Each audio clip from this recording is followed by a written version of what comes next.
শেষ সময় মেরেছে।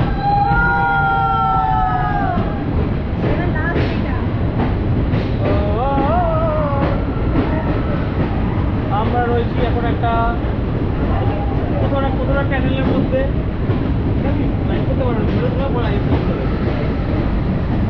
ট্যানেলের মধ্যে আলো দেখা যাচ্ছে, আলো দেখা যাচ্ছে,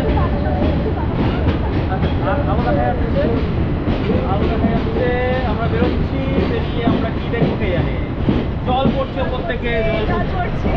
যে কোনো সময় আমরা দেখবো আমাদের বহু প্রতীক্ষিত দুধসাগর ফলস। অনেকক্ষণ ধরে আমরা বসে আছি, গেট আটকে।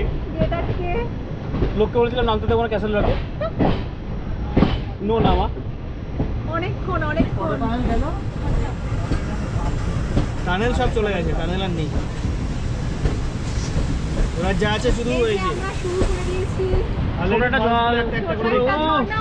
সুন্দর সুন্দর অপূর্ব। এখন আমরা টানেলের ভিতরে ঢুকছি।